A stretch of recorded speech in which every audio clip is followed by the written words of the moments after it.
চলো তাল ফুরুলি কীভাবে বানাবো তোমরা দেখতে থাকো। তাল ফুরুলি বা তাল বড়াও বলে। এবার আমি এটা 1 কেজি ময়দা ছিল, 1 কেজি ময়দাতে আমি পরিমাণ মতো লবণ দিলাম। আমি একটা ছোট গোটা নারকেল কুড়ে রেখেছিলাম, ওই কুড়া নারকেলগুলো আমি ওতে সব দিয়ে দেবো। নারকেল কুড়া দিলে বেশি করে দিলে তাল বড়াটা খেতে খুব সুন্দর লাগে। তাল ফুরুলি বা তাল বড়াও বলে, তোমরা কি বলো কমেন্টে একটু জানাবে।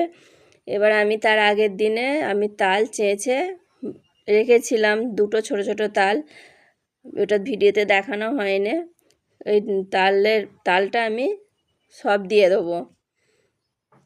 এত সুন্দর, বেশি করে নারকেল দিলে এত সুন্দর খেতে ভালো লাগবে যে কি বলবো। এবার আমি তালটা দিয়ে মাখতে থাকবো। কোনো চাল গুঁড়ি বা আটা আমি ব্যবহার করিনি, শুধু ময়দাই আমি ব্যবহার করেছি। এখানে আমি কোনো আটা ব্যবহার করিনি। আর এত সুন্দর ময়দার এই ফুরুলিটা এত সুন্দর খেতে, তোমরা একবার বানিয়ে এইভাবে আমি যেভাবে বানাচ্ছি এইভাবে একবার বানিয়ে তোমরা দেখতে পারো। এবার আমি চিনি দেবো পরিমাণ মতো, তোমরা যেমন পরিমাণ মতো মিষ্টি খাবে তেমন চিনি ব্যবহার করবে।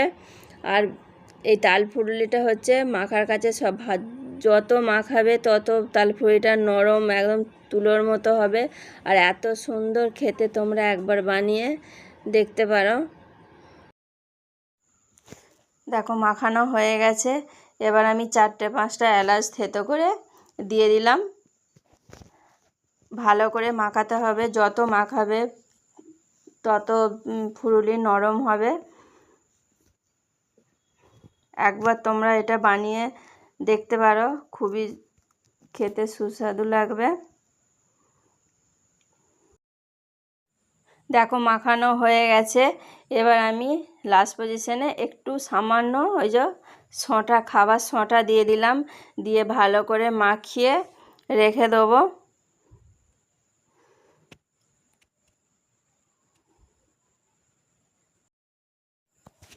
দেখো গ্যাসটা জ্বেলে আমি কড়াটা বসিয়ে দিলাম। এবার আমি পরিমাণ মতো সাদা তেল দিয়ে দেবো।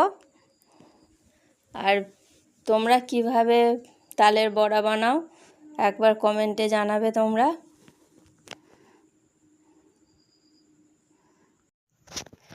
দেখো এবার আমি ছোট ছোট বড়ির মতো ছাড়বো। আমাদের তো খুব ছোটও করি না, খুব বড়ও করি না, মাঝারি করা হয়। তোমরা যেমন পারবে ছোট বড় ওরকম সাইজের তোমরা ছাড়বে। দেখো আমার তেলটা কিন্তু গরম হয়ে গেছে, ওই জন্য সঙ্গে সঙ্গে দেওয়ার সাথে সাথেই একটু লাল মতো হয়ে যাচ্ছে। এবার একে একে আমি ছাড়বো। প্রথম একটু অল্প করেই করে ছাড়তে হবে, যেহেতু তেলটা আমার গরম হয়ে গেছে। দেখো এবার আমি একে একে সব ছাড়া হয়ে গেছে। এবার আমি সাঁচা করে এবার উল্টে পাল্টে ভালো করে লাল লাল করে ভেজে নেব। ভালো করে নেড়ে চেড়ে দেখো লাল লাল করে ভাজা হয়ে গেছে। এবার আমি একে একে ফুলগুলো তুলে নেব। দেখো আর কত সুন্দর গোল গোল হয়েছে, আর সঙ্গে সঙ্গে দেওয়ার সাথে সাথেই মানে ফুলেছে। দেখো একইভাবে ওই রকম করেই বড়ির মতো ছাড়ছি, সঙ্গে সঙ্গে দেখো তেলে গোল হয়ে ফুলে যাচ্ছে।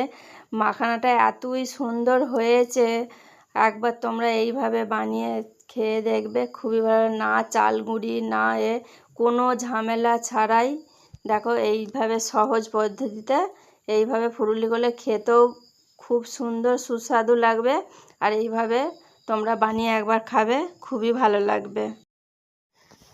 দেখো ফুরুলি ছাড়া হয়ে গেছে। এবার আমি আস্তে আস্তে উল্টে দেবো, নাহলে আবার উল্টানোর একটু গন্ডগোল হলে ঘেঁটে যাবে।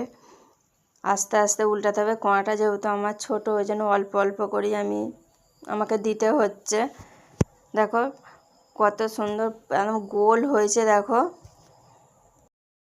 দেখো আমার ভাজা হয়ে গেছে। এবার তুলে নেবো। কালারটা কত সুন্দর দেখো ভাজা হয়েছে, দেখো জিনিসটা। এবার আমি একে একে তুলে নেব। ভিডিওটা কেমন লাগলো কমেন্টে জানাবেন বন্ধুরা। আর দেখাচ্ছি আমি কতটা পরিমাণে নরম হয়েছে। দেখো এত পরিমাণে নরম হয়েছে ফুলুরিটা, ফুলুরি বা তালের বড়া বলে যেহেতু। দেখো আমি কতটা পরিমাণে ভেতরটা ফুলেছে দেখো, আর কত নরম হয়েছে। বন্ধুরা ভিডিওটা আমি এইখানেই শেষ করলাম। নমস্কার বন্ধুরা, টাটা।